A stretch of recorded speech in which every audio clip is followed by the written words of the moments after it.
Que demande l'immigration? Justice, culture, égalité. Justice, culture, égalité. Égalité des droits. Pour tous les citoyens.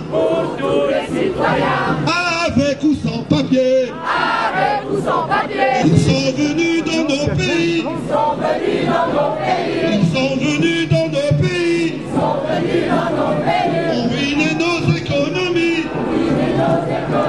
On ruine nos économies. Nos parents affamés.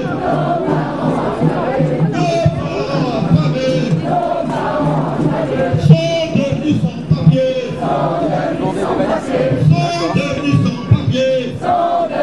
papier. Deux assassinats par semaine. Après Wahid se fut Touré. Après Wahid se fut Touré. Jusqu'à quand allons-nous? Jusqu'à quand allons-nous? Attendre pour riposter. Aujourd'hui, on affirme notre volonté de défendre la cause palestinienne contre l'accaparement des terres par le régime sioniste. En Égypte, contre le régime militaire. En Tunisie, en Algérie et au Maroc pour la dignité, la liberté et l'indépendance de tous les peuples. Aujourd'hui, clairement, on aimerait dire au nouveau gouvernement qui a été élu le 6 mai 2012 qu'on ne compte pas sur eux, mais qu'ils vont devoir compter sur nous et qu'ils vont devoir compter sur notre nouvelle force politique. D'une jeunesse qui souffre des mêmes maux. Et le premier de ces mots, nous n'avons pas honte de le dire, nous n'avons pas peur de le dire. Le premier de ces mots, c'est la poursuite du colonialisme. Certes, aujourd'hui, on est à l'approche des 60 ans de l'indépendance de l'Algérie, par exemple, qui est un symbole pour nous tous. Et c'est bien sûr une victoire, et ça a bien sûr été une étape qui nous a redonné la fierté pour nous tous. Mais en même temps, il faut dire les choses telles qu'elles sont. L'indépendance n'est pas complète, et le colonialisme poursuit. La France, les États-Unis, et on le voit particulièrement en Palestine, complotent pour maintenir le joug colonial sur nos pays. Donc le premier message, c'était celui de l'unité contre la colonisation. Le deuxième message, et c'est par rapport notamment à ce qui se passe en Syrie, certains voudraient opposer la lutte des peuples pour la dignité, la démocratie et la justice, et la lutte contre le colonialisme et l'impérialisme. Ce choix-là, nous le refusons, c'est clair. Nous marchons pour exiger vérité et justice pour nos frères morts suite aux violences policières.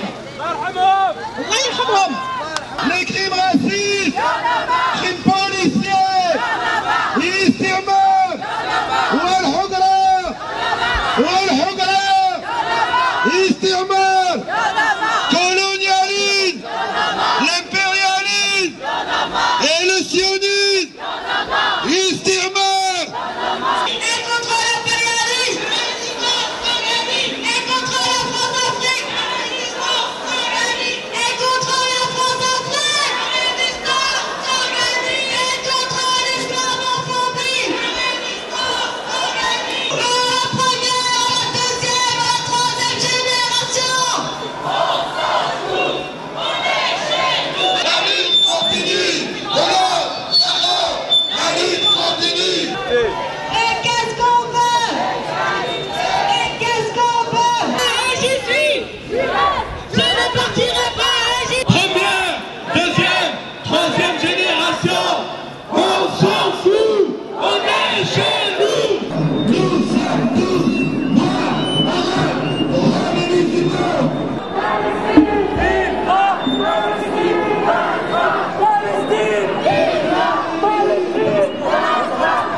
Aujourd'hui, c'est pas seulement celle qui commémore la victoire contre l'Allemagne nazie, mais c'est celle qui a un traitement égalitaire avec l'histoire de France et qui commémore également les massacres coloniaux de Sétif et de Guelma, et on est là pour le rappeler. C'est que je remercie tous ceux aujourd'hui qui sont là pour pour dire qu'après le deuxième tour d'il y a 2 jours, aujourd'hui c'est notre tour et qu'on est tous soulagés parce que Sarkozy ait été jeté, qu'il ait été dégagé, parce que sa place aujourd'hui, elle est dans les poubelles de l'histoire politique française. Mais en même temps, ça ne veut pas dire qu'on donne un blanc-seing à tous les autres. En même temps, autant la présidence de Sarkozy, elle est à oublier très vite, mais celle de François Hollande, elle a surveillé de très près. Casse-toi, Palestine n'est pas à toi. Gaza, on est tous avec toi. Nous sommes tous les Palestiniens. On de Palestine, c'est l'humanité qu'on assassine. Résistance pour le choix. Résistance tous ensemble. Résistance pour les frères. Résistance emprisonnés. Résistance. Solidarité, on a besoin d'unité, on a besoin d'être tous ensemble, unis et forts pour passer à travers notre monde. Aujourd'hui en France, nous sommes des millions et des millions à savoir que l'Israël, ce soit État colonial qui viole le droit international depuis des décennies, qui vole leur terre aux Palestiniens. Donc on l'a dit à Sarkozy et on veut le dire à Hollande, nous refusons toute forme de collaboration avec Israël, avec son armée et avec toutes ses institutions. Première, deuxième, troisième, il y en a. Nous sommes tous des Palestiniens.